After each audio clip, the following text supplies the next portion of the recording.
दोस्तों, बिहार की राजनीति में इन दिनों जो तूफान उठा है वो सिर्फ एक चुनावी मुद्दा नहीं है। वो एक ऐसी कहानी है जहां प्यार, अहंकार, राजनीति और बदले की भावना सब कुछ एक साथ टकरा रहे हैं। इस कहानी के दो किरदार हैं। एक तरफ भोजपुरी सिनेमा के मेगास्टार और जनता के चहेते पवन सिंह, और दूसरी तरफ उनकी पत्नी ज्योति सिंह, जो अब उसी मैदान में उतर चुकी हैं जहां से कभी उन्होंने अपने पति को सर आंखों पर बिठाया था, पर अब वो मैदान रणभूमि बन चुका है। सवाल सिर्फ सीट का नहीं है, सवाल है कौन है असली गुनहगार। और इस सवाल का जवाब ढूंढते ढूंढते बिहार की सियासत भी कांप उठी है। कहानी की शुरुआत होती है तब जब विधानसभा चुनाव का बिगुल बजता है। हर पार्टी अपने दांव पे चला रही होती है, हर नेता अपनी गोटी फिट करने में लगा होता है, और तभी पवन सिंह का नाम फिर से सुर्खियों में आता है। कहा गया कि पवन सिंह इस बार मैदान में उतरने को पूरी तरह तैयार है। उन्होंने अपने पुराने विवादों को भुलाने की कोशिश की, आरके सिंह से माफी मांगी, उपेंद्र कुशवाहा से मुलाकात की और अमित शाह तक पहुंच गए। उन्होंने अपनी गलती मानी, अपने इरादे साफ किए और कहा कि इस बार मैं बिहार की जनता के बीच जाकर खुद को साबित करना चाहता हूं। लेकिन राजनीति की गहराई में जो खेल चल रहा था वो शायद पवन सिंह ने भी नहीं सोचा था, क्योंकि जैसे ही खबर फैली कि पवन सिंह चुनाव लड़ने जा रहे हैं, उनकी पत्नी ज्योति सिंह ने भी उसी सीट से चुनाव लड़ने की ठान ली। चाहे वो आरजेडी का टिकट लेती, जदयू का, जनस्वराज का या फिर निर्दलीय, उनका कहना साफ था, जहां से पवन सिंह लड़ेंगे वहीं से मैं भी मैदान में उतरूंगी। अब आप सोचिए दोस्तों, जब पति और पत्नी एक ही सीट से आमने सामने हो तो यह सिर्फ राजनीति नहीं रह जाती, यह एक भावनात्मक महायुद्ध बन जाता है। शायद इसी वजह से पवन सिंह के कदम डगमगाने लगे। एक तरफ भाजपा के अंदर चल रही टिकट की उठापटक, दूसरी तरफ सोशल मीडिया पर पत्नी के आरोप, और तीसरी तरफ जनता की निगाहें।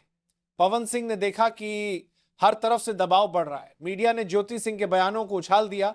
उन्होंने कहा कि मैं पवन सिंह से इसलिए दूर हुई क्योंकि चुनाव खत्म होने के 20 दिन बाद वो एक लड़की के साथ होटल में देखे गए। ये बयान आते ही सोशल मीडिया पर आग लग गई। मीम्स, क्लिप्स और न्यूज डिबेट्स में सिर्फ एक ही नाम गूंजने लगा, पवन सिंह बनाम ज्योति सिंह। अब ये कहानी सिर्फ घर की नहीं रह गई थी, ये जनता की थी। लोग जानना चाहते थे कि क्या ये सब सच्चाई है या सिर्फ पब्लिसिटी स्टंट। क्या ज्योति सिंह वाकई राजनीति में सीरियस हैं या फिर सिर्फ पवन सिंह को जवाब देने का खेल खेल रही है। वहीं दूसरी तरफ भाजपा के अंदर खबरें चल रही थी कि ज्योति सिंह के सोशल मीडिया के इस इमोशनल ब्लास्ट ने पार्टी को भी सोचने पर मजबूर कर दिया है, क्योंकि भाजपा जानती थी कि अगर पवन सिंह को टिकट दिया गया और पत्नी उसी के खिलाफ खड़ी हो गई तो मीडिया में ये एक फैमिली ड्रामा बन जाएगा जो पार्टी की छवि को नुकसान पहुंचा सकता है। यही वजह है कि अचानक से पवन सिंह ने पोस्ट किया, मैं चुनाव नहीं लड़ूंगा। लेकिन क्या यह फैसला उनका खुद का था? शायद नहीं। अंदर खाने की खबरें कहती हैं कि पार्टी ने इस बार पवन सिंह को समझाया, समझौता कराया और भरोसा दिलाया कि भविष्य में उन्हें बड़ी भूमिका मिलेगी, शायद राज्यसभा का टिकट या कोई महत्वपूर्ण पद। यह बात इसलिए भी मुमकिन लगती है क्योंकि लोकसभा चुनाव के वक्त भी कुछ ऐसा ही हुआ था।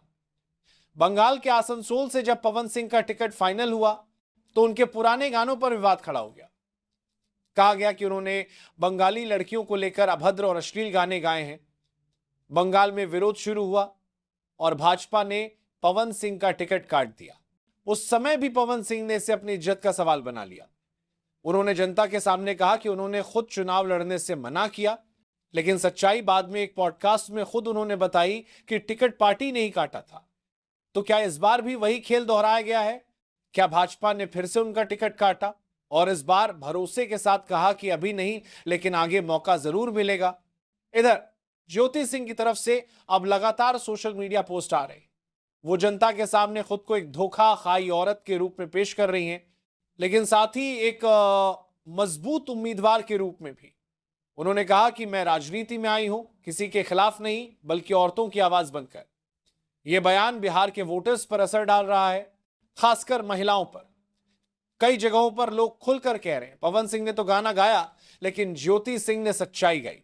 अब स्थिति यह है कि पवन सिंह का हर कदम, हर बयान और हर पोस्ट राजनीति के मायाजाल में फंसा है।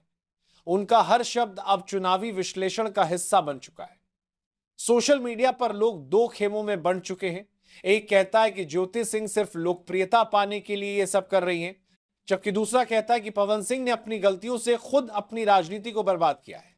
लेकिन असली सस्पेंस अब भी बाकी है, क्योंकि बिहार में यह चर्चा जोरों पर है कि भले ही इस बार पवन सिंह ने कदम पीछे खींच लिया हो, लेकिन भविष्य में भाजपा उन्हें राज्यसभा से संसद भेज सकती है। वहीं ज्योति सिंह अपने जनसंपर्क अभियान को और तेज कर रही हैं। वो गांव गांव जा रही हैं, महिलाओं से मिल रही हैं और ये कह रही है कि अब वक्त आ गया है कि एक औरत खुद अपने हक की लड़ाई लड़े। अब जरा सोचिए दोस्तों, अगर भविष्य में ये दोनों एक ही मंच पर आमने सामने आए तो बिहार की राजनीति किस दिशा में जाएगी? क्या ये चुनाव पवन सिंह के करियर का अंत होगा या ज्योति सिंह की राजनीति की शुरुआत, या फिर ये दोनों एक बार फिर एक दूसरे के खिलाफ नहीं बल्कि साथ आ जाएंगे किसी नई रणनीति के साथ? यह सवाल अब भी अधूरा है, लेकिन इतना तय है कि इस पूरे ड्रामे ने बिहार की राजनीति को हिला दिया है, क्योंकि यहां सिर्फ सत्ता की नहीं, रिश्तों की भी जंग चल रही है। जनता अब नेताओं को नहीं, उनके असली चेहरे को पहचानना चाहती है।